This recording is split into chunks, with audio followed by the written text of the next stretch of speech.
So, Spurs, big transfer budget this summer, top 5 manager, Champions League football. It feels like an enormous window for Tottenham this summer, and they've already been really busy. I think there's plenty more to come as well. So I think we should dive into that in today's video. Let's get into it.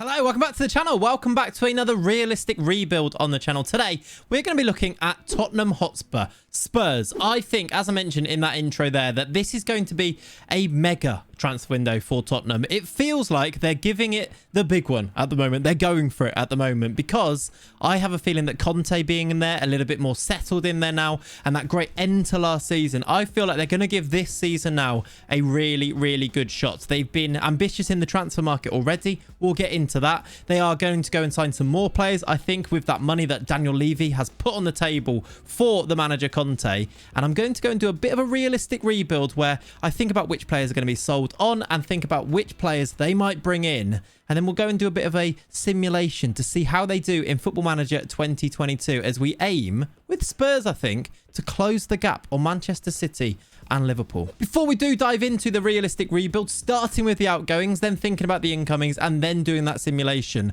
Before we do all that, a quick reminder to subscribe to the channel. If you're watching this and we've already hit 20,000 subscribers, then you can say congratulations down below in the comments, or you're going to help us get to 20k because we are so close at the moment. Thank you so much for all of the support in getting us to this situation. It is very, very appreciated and appreciated.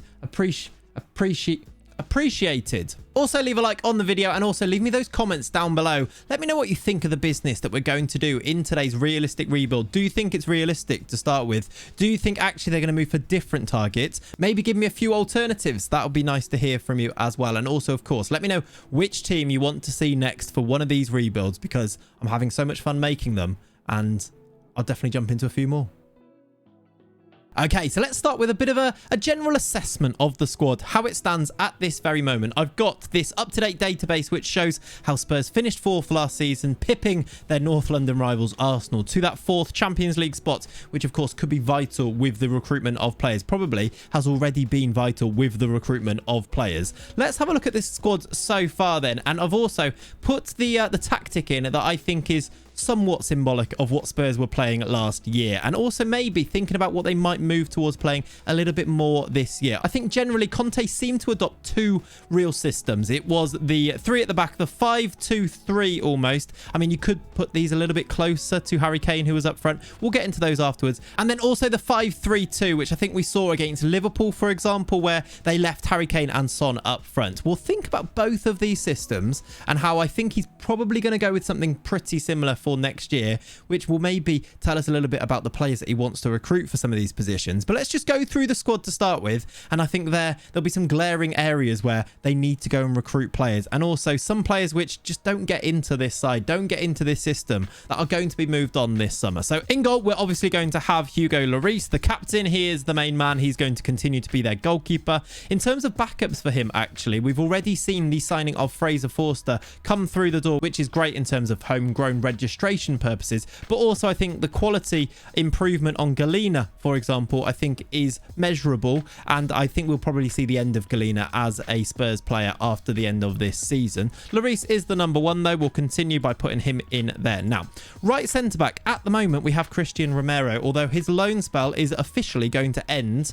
I think they're going to make that one permanent. We'll come on to that though with the incomings, but he started as the right-sided defender. We actually did see a bit of a resurgence as well of Eric Dyer at centre back, and then to his left we did see a lot of Ben Davies playing as this almost like a wide centre back on this side, with the more enterprising left wing back of Ryan Sessegnon really coming into his own towards the end of last season. I was particularly impressed with him when Spurs came to Anfield towards the end of last season, where I thought he was excellent. I think he set up the goal for Son and was really good down that left hand side. Also kept Mo Salah along with Ben Davies at this part of the pitch here, kept him under wraps adapts very impressively. So you can see that they're going to build on this system. Conte, of course, loves this 3 at the back system. I don't know whether we're going to see Ben Davies as a starter next year. I think that's definitely an area where they're going to look to improve on the squad or on the side. I think Ben Davies, though, being a backup option, being able to play on this left-hand side of defence as the wing-back, but also coming in as the left centre-back too, is a great squad player to have. I think he's been really good for Conte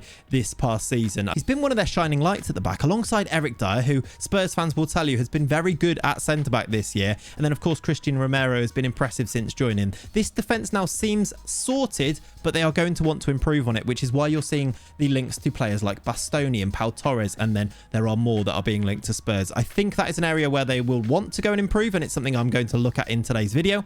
But just in terms of a starting point, this back 3, this back 5, if you want to go and put in on this other side Emerson Royale, who's played a lot of football, is a decent starting point for a Champions League team. Into the midfield, we have had the very impressive pairing of Pierre-Emerick Højbjerg being a slightly ball-winning type midfielder in there and just giving it simple, passing it along to the slightly more playmaker type midfielder of Rodrigo Bentancur. Now, actually, in terms of key passes and being forward-thinking in this midfield, Bentancur may be flattered to deceive a little bit. I think he's been impressive since he's come in at Spurs. Make no mistakes about that, but I am wondering whether they're going to want a midfielder to go and maybe make a little bit more in terms of chances, key passes. If you have a look at the stats on the screen there, Bentancur, whilst being very good, hasn't really had that to his game at Spurs so far. So maybe an extra midfielder in there may be something they're going to look for, especially as I would suspect they might move towards this type of system with another advanced playmaker to the side in a midfield 3.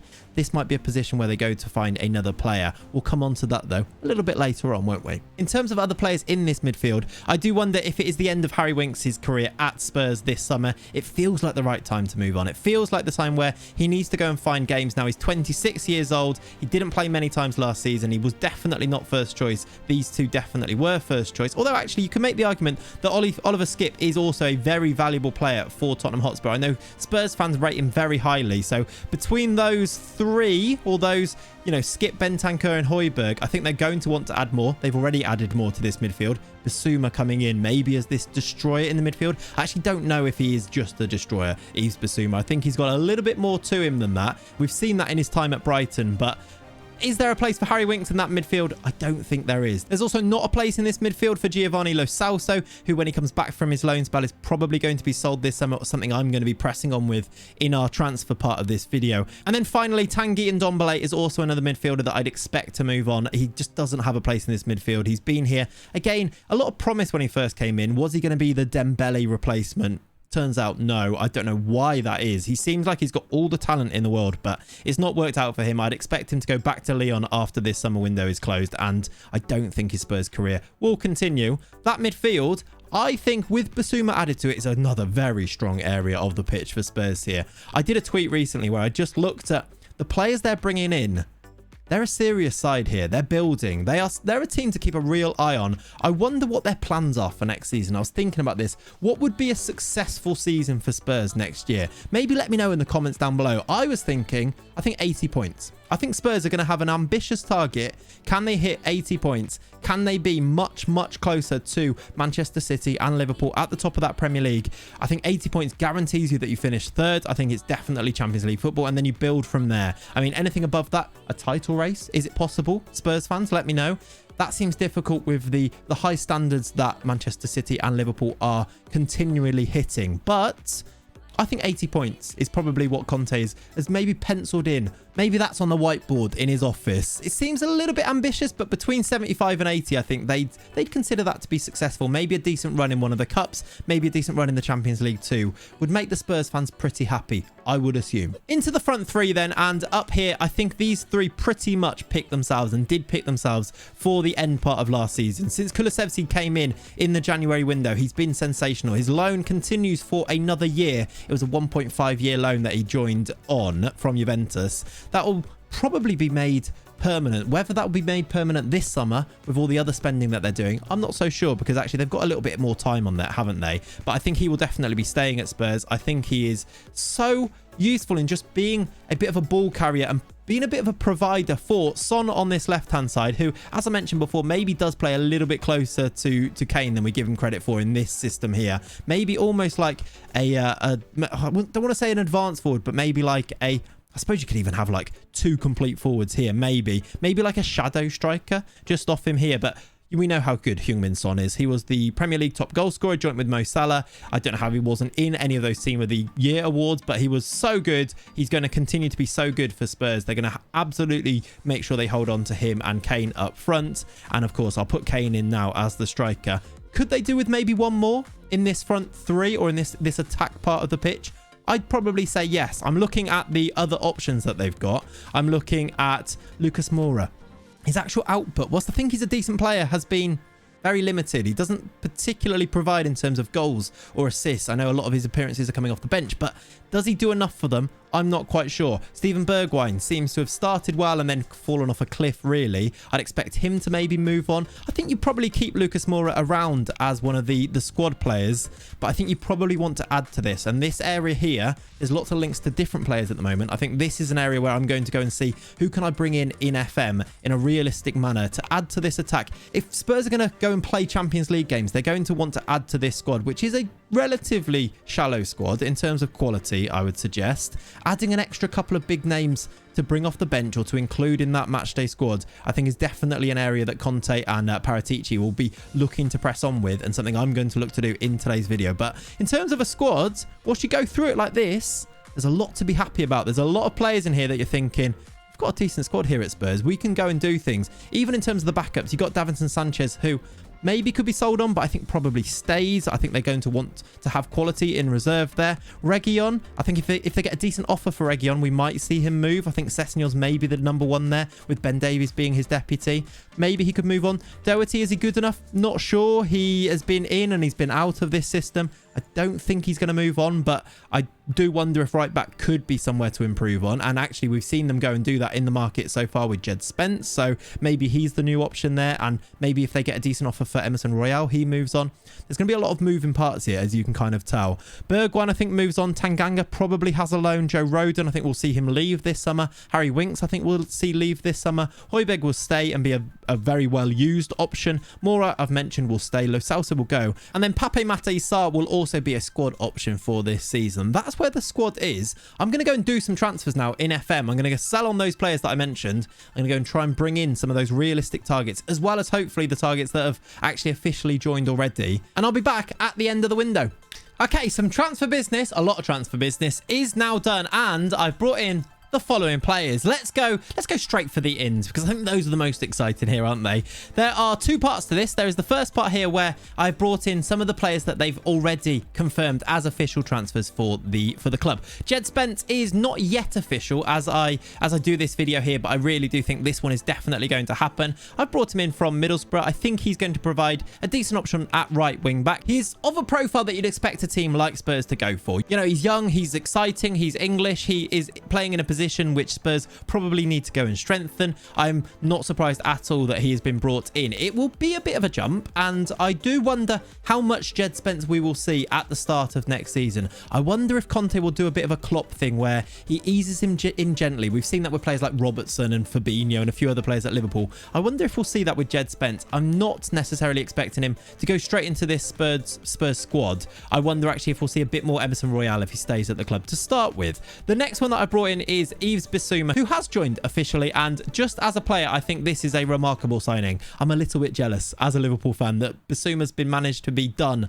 by Spurs. He is exactly the type of midfielder that they should have been looking at, and obviously have been looking at. I think he's a really, really good signing for them. He's going to add a lot of steel to that midfield, but also he's good on the ball. He can play it. I think he's Højbjerg, but a little bit more talented. And I think Højbjerg is a very good player, and I just feel like this is an upgrade for Spurs, and for quite cheap as well. I've managed to bring him in for 30 million up front. Spurs paying just 25 million for him. A bit of a bargain, and I think it's a very good piece of business. Before we come back to Pau Torrez, I'm just going to go through the other players that I think or have been done officially. The next one is Fraser Forster, and we talked about him a little bit before. A little bit of, I think he's an improvement on Galini as a backup. Also helps them with the home registration rules, which is always very useful, and I think he's a really solid backup for Spurs. I think he could probably start in a number of Premier League teams towards the bottom of that table, but coming in as a backup for Spurs seems like smart business to me. The final one that I think is almost likely to be confirmed and a realistic one that is definitely going to happen is Christian Romero. He's obviously already at the club on loan.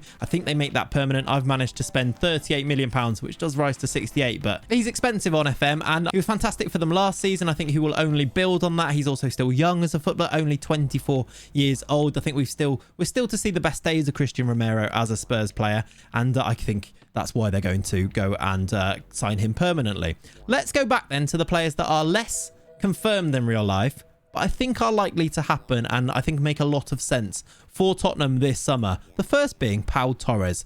Now, I was considering this left-sided centre-back position, and I think Pau Torrez maybe makes the most sense. I'm going to say that a lot. I'm looking at the players that make the most sense for Spurs. Pau Torrez is a fantastic footballer. He's been tracked by Manchester United and linked with them recently. I think he'd be a good signing for them, by the way, as well. But I think Spurs have got that little bit more of a pull right now. The project at Spurs seems a bit more exciting, maybe seems a little less risky as a footballer. They've got the Champions League football. They seem to be on that upwards trajectory, whereas Manchester United, who knows? They've got Ten Hag, which could be great. Could also be terrible. It could be very Ranić. We just don't know yet. And I rate Ten Hag as a manager.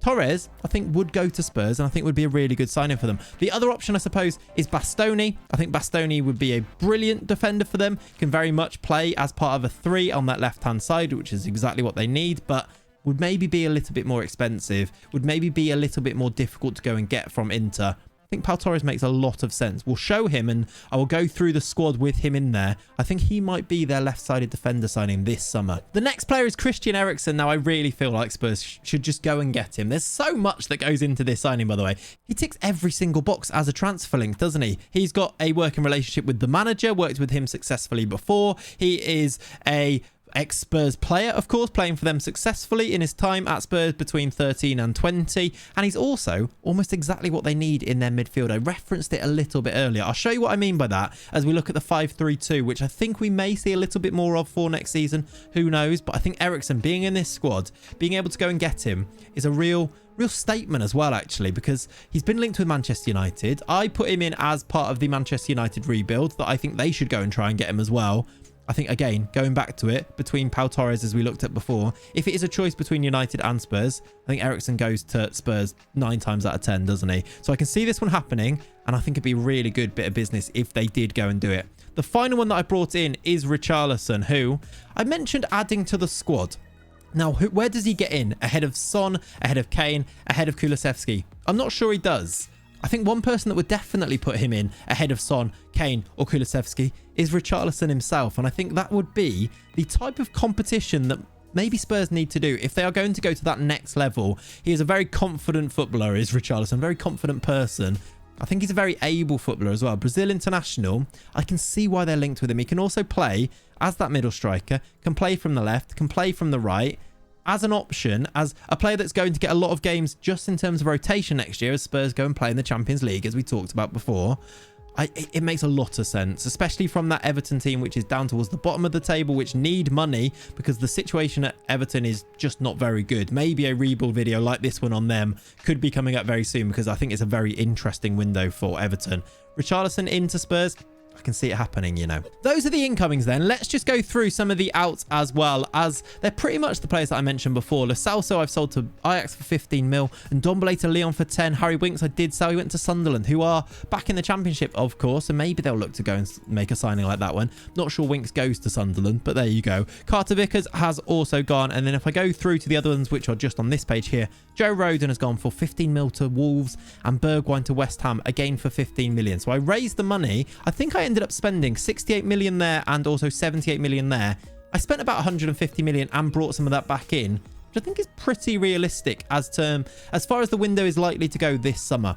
Let's have a look at the system then and how I expect Spurs to set up with these new players in, and we'll go through it. Lloris in goal, Romero to the right-hand side, Dyer to the centre, or in the centre, with Torrez to the left. I feel like that makes a lot of sense. That's a really good defence in my book. Maybe you could see a Torrez move to the middle. Maybe you could see a Ben Davies come in if you need to. Maybe you could see Ben Davies playing on the left-hand side, and then you'd have Eric Dyer back in there. I think it gives them some good options. I think this is a decent looking defence, a decent bedrock for this Spurs team. If I put Sessegnon back in on the left-hand side, because I think he is likely to start. Again, I was so impressed with him at the end of last season. I think he's really starting to settle now. He's one of those that did make the jump from the Championship to the Premier League and took his time to settle in. I wonder if we'll see the same with Jed Spencer. I've put him into the team here, but as I mentioned before, I think we might well see a lot of Emerson Royale at the start if he stays at the club, which maybe I expect him to do. Maybe Doherty instead on there too, but between them, Jed Spencer, again, we talked about why he's been brought in. I think he's an exciting youngster, English youngster too, which is, of course, valuable in the Premier League. I think we might see a bit of him, but maybe a little bit slower than you'd expect as a Spurs fan. Moving through to the midfield, I think we're going to see a midfield of Bissouma and Bentancur, with Højbjerg on the bench, with Skip on the bench, with Christian Eriksen on the bench. Maybe you could bring in Eriksen as the DLP here for certain games. Again, there's going to be rotation. That midfield, 4 or 5 in there now. Very, very strong. It's impressive for Spurs. And then the front three will probably stay the same, with the added bonus of having Richarlison to come in, maybe off the right-hand side, maybe through the middle. If Son, you know, you can actually rest Son. I think it's difficult to recruit a striker for Spurs because Harry Kane, he exists. Heung-min Son, he exists. So bringing in a player that can play all 3 of the positions seems to make sense to me, because that's how you're going to get your game. Richarlison is going to get his game because he can deputise for any of the 3, which maybe he's not going to be too enthralled with to start with, but as long as he's playing matches, he will back himself to be able to get in front of any of those front 3 players, even Harry Kane if you're Richarlison, going off just the personality that I think he might be. That squad there also can be transitioned, I think, into a squad that looks a little bit more like this. If I bring in now a lineup that looks like this, with a midfield of Bentancur, Bissouma, and instead of Richarlison, if we bring in Christian Eriksen, I think this is maybe their away from home system, maybe a counter-attack type system where they've got this creative third midfielder in there who's almost like a 10 but playing from the right of midfield for them. I feel like this could just be something we might see from Spurs next season. Christian Eriksen being the creative force in there, and then just leaving Heung-min Son and Harry Kane up front to go and score those goals, as you know they are going to do. Maybe we'll see a bit more 5-3-2 from Conte next year. Just a bit of a gut feeling that I have about them. Maybe we will, maybe we won't. But having a look at this midfield here, a little bit more, you could even have like box to box with like Skip in there, Bissouma in there. They've got options, and I think it could be really, really useful for Spurs. What I'm going to go and do now with both of these systems, if I go and see actually what is the best 11 in terms of FM here, they'd pick this team, look, with Eriksen in there, Doherty and Reguilon. I'm not sure we'll see as much Reguilon as we saw last season. I think Sessegnon might be the guy there. Let's go and do a bit of a simulation where I'm going to simulate the season. We're going to find out, can they get much closer to Manchester City and Liverpool? The target that I set them, that I think they might be aiming for, is 80 points. If we simulate this season now, can they get 80 points? Can they finish 3rd? I think that's what they'll be aiming for. Let's do it. Okay, so I've simulated the season and Spurs have finished 3rd. They've actually done it. They've finished exactly where I think they'll be aiming for this season, and they've hit that target that I set for them of 80 points. In fact, they finished just 1 point behind Manchester City. They've definitely closed this gap to the top 2 teams. It's Liverpool that have gone and won the Premier League in this next season with 97 points, which is pretty good, isn't it? But Spurs finishing 3rd, is this realistic? I feel like it kind of is. I think Spurs fans, as I said before, I think you'd be happy with this, right? This is a big improvement. This gives you a bit of a platform to go and build towards maybe challenging for that title in the next few years with Conte at the helm in charge of the club. Let's have a look at how the players did in terms of stats as well in this system that we set up for them. We've got lots of appearances going down. Eric Dyer only played 10 games. I wonder if that's because of an injury in there. I'd expect him to start more than that. Torrez played loads, played very well. Emerson Royale played 25 games. How many did Jed Spencer actually play under the AI? Only, okay, Only one start. Did play very well in that start, though, it seems. So maybe they're doing that slow integration of him. I'm looking at the bench as well straight away there. Richarlison played 31 games too. If we go down through, I do wonder about Dyer. Was that an injury? Probably. Emerson Royale starting at right back. Region, we saw that the AI did pick that with the quick pick, or the assistant manager picked it. 25 starts for him. Eriksen, 15 goals from this midfield. Basuma, 45 starts. 11 goals for Kulusevski. 17 from Son. 28 goals from Harry Kane up front. That, I mean, it's not that unrealistic to think, is it? 24. He was the top goal scorer in the league. Liverpool have signed Dybala as well there. 18 assists from Christian Eriksen too. Quite impressive. It was a good season. Let's just see how they got on in terms of results. If you want to pause the video to see any of these results in there. I'm seeing some 5-0s here. 5-0 against Fulham, 5-0 against Lille, and then 5-1 against Brighton too. They beat Bayern in the Champions League 1-0 as well, which is quite impressive. How did they get on in the Champions League? They got to the Champions League quarter-final where they lost to Liverpool 5-1. I've just seen as well, by the way. They lost to Liverpool 7-2. Liverpool, I think, were very, very good in this particular simulation. They won the league with 97 points. But some good results in there for Spurs. A good end to the season as well. A Champions League quarter-final. How did they do in the FA Cup? They lost in the 5th round to Leeds. That's a bit disappointing. Carabao Cup, they lost to Manchester United in the final. So they did get to a domestic cup final. Would you be happy with this as a season, Spurs fans? I think you probably have to be, wouldn't you? I think hitting that 80-point mark would be very, very successful, and you build on that in the future.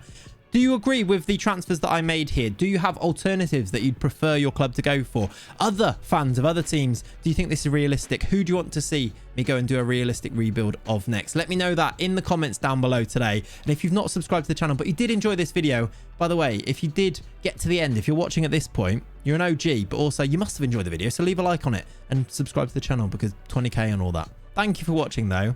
I'll be back very soon with another one. I've had fun. Enjoy the rest of your day. Bye-bye.